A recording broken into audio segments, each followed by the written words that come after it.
ಈಗ ಎರಡನೆಯ ವಿಚಾರದ ಹತ್ರ ಬರ್ತೀನಿ. ಇವತ್ತು ಸಂಜೆ ಲೋಕಸಭೆಯಲ್ಲಿ ಐತಿಹಾಸಿಕ ಮಹಿಳಾ ಮೀಸಲಾತಿ ಮಸೂದೆ ಏನಿದೆ ಇದಕ್ಕೆ ಬರುತ್ತೆ. ಹಾಗೆಯೇ ಕ್ಷೇತ್ರಗಳ ಪುನರ್ವಿಂಗಡಣೆ ವಿಚಾರ ಅದು ಬರುತ್ತೆ. ಹಾಗಿದ್ದರೆ ಒಟ್ಟು ಪರಿಣಾಮ ಏನು ಅನ್ನೋದ್ರ ಬಗ್ಗೆ ನೋಡೋಣ. ಒಂದು, ಈ ಮಹಿಳಾ ಮೀಸಲಾತಿಗೆ ಸಂಬಂಧಪಟ್ಟ ಹಾಗೆ 2011ರ ಜನಗಣತಿಯ ಆಧಾರದ ಮೇಲೆ ಮಾಡಲಾಗುತ್ತೆ ಅನ್ನೋದು ಒಂದು.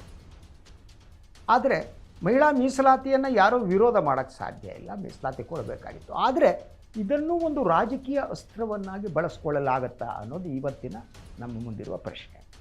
ಇದನ್ನು ರಾಜಕೀಯವಾಗಿ ಕೂಡ ಪ್ರತಿಪಕ್ಷಗಳು ವಿರೋಧ ಮಾಡೋದು ಕಷ್ಟ. ಅದಕ್ಕೆ ನೋಡಿ, ಅದಕ್ಕೆ ಈ ಕ್ಷೇತ್ರ ಪುನರ್ವಿಂಗಡಣೆಯಿಂದ ಜಾಯಿಂಟ್ ಮಾಡಿ ತರ್ತಿರೋದು ಅದೇ ಕಾರಣಕ್ಕೆ.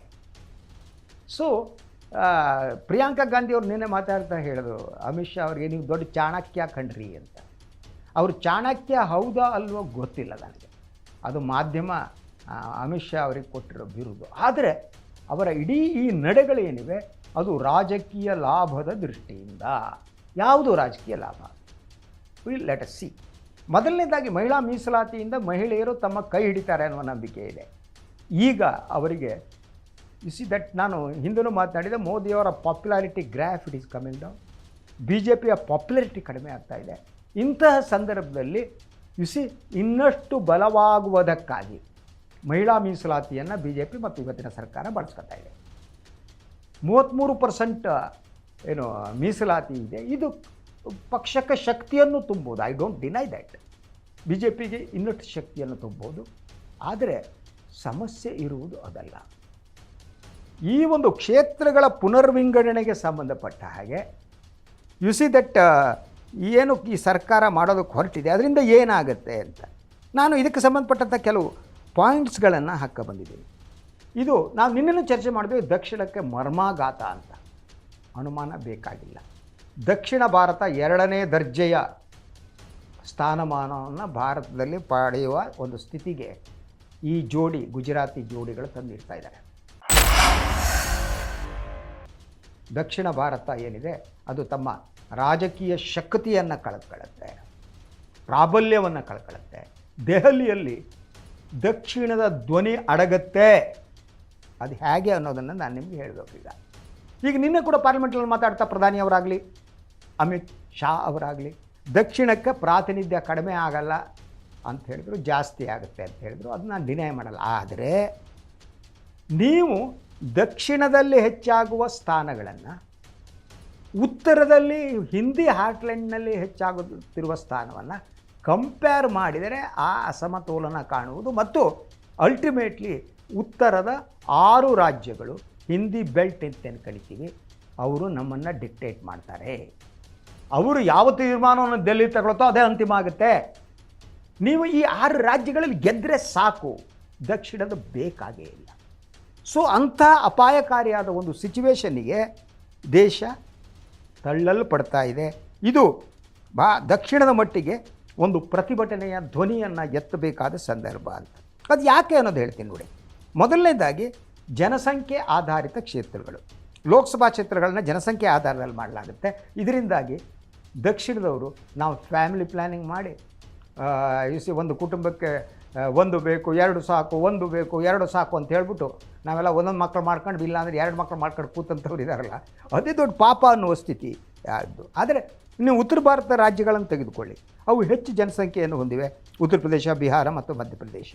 ಆದ್ದರಿಂದ ಅವಕ್ಕೆ ಅತಿ ಹೆಚ್ಚಿನ ಸ್ಥಾನಗಳು ಸಿಗ್ತವೆ.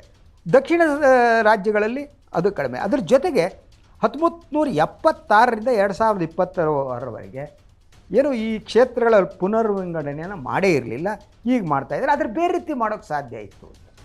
ಕ್ಷೇತ್ರಗಳ ಪುನರ್ವಿಂಗಡಣೆ ಮಾಡೋ ತಪ್ಪಲ್ಲ, ಆದರೆ ಹೆಚ್ಚು ಮಾಡುತ್ತಿರುವ ರೀತಿ ಇದೆಯಲ್ಲ, ಇದು ದಕ್ಷಿಣದ ರಾಜ್ಯಗಳ ಮೇಲೆ BJP, ಸಂಘ ಪರಿವಾರ, ಮೋದಿ ಕಂಪನಿ ಮಾಡುತ್ತಿರುವ ಗದಾ ಪ್ರಹಾರ ಅಂತ. ಯಾಕೆ? ಉತ್ತರ ರಾಜ್ಯಗಳ ಲೋಕಸಭಾ ಸ್ಥಾನಗಳು ಒಟ್ಟಾರೆಯಾಗಿ ಹೆಚ್ಚಾಗುತ್ತೆ. ಒಂದು, ದಕ್ಷಿಣ ರಾಜ್ಯಗಳ ರಾಜಕೀಯ ಪ್ರಭಾವ ಅನುಪಾತದಲ್ಲಿ ಕಡಿಮೆಯಾಗುತ್ತೆ. ಸಂಖ್ಯೆಯಲ್ಲಿ ಅಲ್ಲ ಅಮಿತ್ ಶಾ ಸಾಹೇಬ್ರೆ, ಸಂಖ್ಯೆ ಬಿಟಾಕಿ, ಮೋದಿಜಿ ಸಂಖ್ಯೆ ಬಿಟಾಕಿ, ಪ್ರಹ್ಲಾದ್ ಜೋಶಿ ಸಂಖ್ಯೆ ಬಿಟಾಕಿ, ಅನುಪಾತದಲ್ಲಿ ಅದ್ರ ಬಗ್ಗೆ ಮಾತನಾಡಿ, ಅದು ಕಡಿಮೆ ಆಗುತ್ತೆ. ಅದರ ಜೊತೆಗೆ ಜನಸಂಖ್ಯೆ ಆಧಾರವೇ ನ್ಯಾಯಸಮ್ಮತ ಹೌದು ಅಲ್ಲೋ ಅನ್ನುವ ಚರ್ಚೆ ಕೂಡ ನಡೀಬೇಕಾಗಿದೆ. ನಾವು ಜನಸಂಖ್ಯೆ ಆಧಾರದ ಮೇಲೆ ಕ್ಷೇತ್ರಗಳ ಪುನರ್ವಿಂಗಡಣೆ ಮಾಡಬೇಕಾ ಅಥವಾ ಬೇರೆ ಮಾರ್ಗಗಳನ್ನು ಇಟ್ಕೊಂಡು ಮಾಡಬೇಕಾ ಅಂತ. ಸೊ ಒಟ್ಟಾರೆ ಹೇಳೋದಾದರೆ ಉತ್ತರ ರಾಜ್ಯಗಳ ಪ್ರಾಬಲ್ಯ ಹೆಚ್ಚಾಗುತ್ತೆ ಅನ್ನೋದರಲ್ಲಿ ಯಾವುದೇ ಅನುಮಾನ ಇಲ್ಲ, ಅನುಮಾನ ಬೇಕಾಗಿಲ್ಲ. ಭಾರತ ಉತ್ತರದ ಪ್ರಾಬಲ್ಯದ ಒಂದು ದೇಶವಾಗಿ ಇದಾಗತ್ತೆ ಅಂತ. ಸೊ ಹಾಗಿದ್ದರೆ ದಕ್ಷಿಣ ರಾಜ್ಯಗಳಿಗೆ ಏನೇನು ನಷ್ಟ ಆಗುತ್ತೆ ಅನ್ನೋದನ್ನು ಹೇಳ್ತೀನಿ. ಯಾಕಂದರೆ ಈ ಸಂಜೆನೇ ಮಸೂದೆ ವಿಧೇಯಕ ಅಂಗೀಕಾರ ಆಗೋ ಚಾನ್ಸಸ್ ಇರುವುದರಿಂದ. ಇನ್ನು ಕರ್ನಾಟಕ, ತಮಿಳುನಾಡು, ಕೇರಳ ಮತ್ತು ಆಂಧ್ರ ಪ್ರದೇಶ, ತೆಲಂಗಾಣ ಏನಿದೆ ಇವುಗಳ ಜನಸಂಖ್ಯೆ ಬೆಳವಣಿಗೆ ನಿಧಾನವಾಗಿದೆ. ಆದ್ದರಿಂದ ಈ ರಾಜ್ಯಗಳು they will have to suffer. ಹಾಗಿದ್ದರೆ ಏನು ಸಫರ್ ಆಗೋದು? ಒಂದು ನೀತಿಗಳ ಮೇಲೆ ಪ್ರಭಾವ ಕಡಿಮೆ ಆಗುತ್ತೆ. ಅಂದರೆ ಇಡೀ ಈ 6 ರಾಜ್ಯಗಳು ಉತ್ತರ ರಾಜ್ಯಗಳ ಪ್ರಾಬಲ್ಯ ಪಾರ್ಲಿಮೆಂಟ್ನಲ್ಲಿ ಇರುವುದರಿಂದ ಅವರು ಯಾವುದನ್ನು ನೀತಿ ಅಂತಾರೋ ಅದು ಜಾರಿ ಆಗುತ್ತೆ. ಹಿಂದಿ ರಾಷ್ಟ್ರ ಭಾಷೆ, ಎಲ್ಲರೂ ಹಿಂದಿ ಮಾತನಾಡಬೇಕು ಅಂದರೆ ಮಾತಾಡಬೇಕು. ನೀವು ಸ್ಥಳೀಯ ಭಾಷೆಗಳು ಇರ್ಕೂಡ್ದು.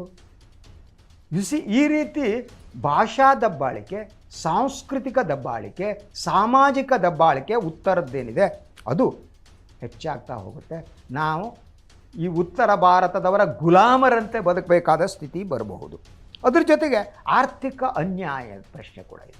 ಆರ್ಥಿಕ ಅನ್ಯಾಯದ ಏನು ಅಂದರೆ, ನಾವು ಅತಿ ಹೆಚ್ಚು ಟ್ಯಾಕ್ಸ್ ಕೊಡುವ ರಾಷ್ಟ್ರಗಳು ಮಹಾರಾಷ್ಟ್ರ, ಕರ್ನಾಟಕ, ತಮಿಳುನಾಡು ಎಲ್ಲ ಇವೆ. ನಾವು ಟ್ಯಾಕ್ಸ್ ಕೊಟ್ಬಿಟ್ಟು ಅಲ್ಲಿ UP-ಯನ್ನು, ಬಿಹಾರವನ್ನು ಬೆಳೆಸಬೇಕು. ಎಲ್ಲ ದೇಶ ಎಲ್ಲ ಒಂದೇ ಸರಿ ಅವ್ರು ಹಾಳಾದ್ರೆ ನಾವೇನು ಜವಾಬ್ದಾರಿ ಅಂದ್ರಿ? ನಾವು ಏನು ಮಾಡಬೇಕಲ್ವ? ಸೊ ಅಂಥ ಸಿಚುವೇಶನ್ನು ನಿರ್ಮಾಣ ಆಗುತ್ತೆ ಅಂತ. ಅದ್ರ ಜೊತೆಗೆ ಭಾರತ ಒಂದು ಸಂಯುಕ್ತ ರಾಜ್ಯ ವ್ಯವಸ್ಥೆ, ಫೆಡರಲ್ ಸಿಸ್ಟಮ್ ಇದೆಯಲ್ಲ, ಇಟ್ ವಿಲ್ ಕೊಲಾಪ್ಸ್. ಇವರು ಈ ಫೆಡರಲ್ ಸಿಸ್ಟಮನ್ನು ಕೊಲಾಪ್ಸ್ ಮಾಡಿ ಉತ್ತರದ ಪ್ರಭುತ್ವದ ಒಂದು ದೇಶವನ್ನಾಗಿ ಇದನ್ನು ಮಾಡುವ ಚಾನ್ಸಸ್ ಕಾಣ್ತಾ ಇದೆ. ಆದ್ದರಿಂದ ಇದರ ವಿರುದ್ಧ ದಕ್ಷಿಣಗಳು ಧ್ವನಿ ಎತ್ತಬೇಕು, ಪ್ರಶ್ನಿಸಬೇಕು, ಕೇಳಬೇಕು. ಆದರೆ ಅವರ ಕೊಡುತ್ತಿರುವಂಥ ಮಾನದಂಡಗಳು, ಅವ್ರು ಹೇಳ್ತಿರುವ ಮಾತುಗಳೆಲ್ಲ ಇದೆಯಲ್ಲ, ಅದು ಸತ್ಯಕ್ಕೆ ದೂರವಾಗಿದೆ. ಪಾರ್ಲಿಮೆಂಟ್ ಹೇಳ್ತಾ ಇದ್ದರು, ಒಟ್ಟಾರೆ ಗೊತ್ತಾಗುತ್ತೆ ಈ ಕೊಡ್ತಿರೋ ಅಂಕಿಅಂಶವೇ ಸತ್ಯ ಅಲ್ಲ. ಅವರು ಕೆಲವನ್ನು ಮರೆಮಾಚ್ತಾ ಇದ್ದಾರೆ. ಏನು ಅಂತ ನೋಡೋಣ. ಸೊ ಆದ್ದರಿಂದ ಬಹಳ ಇದು ಗಂಭೀರವಾದ ಒಂದು ಬೆಳವಣಿಗೆ ಅಂತ ನನಗೆ ಅನಿಸುತ್ತೆ.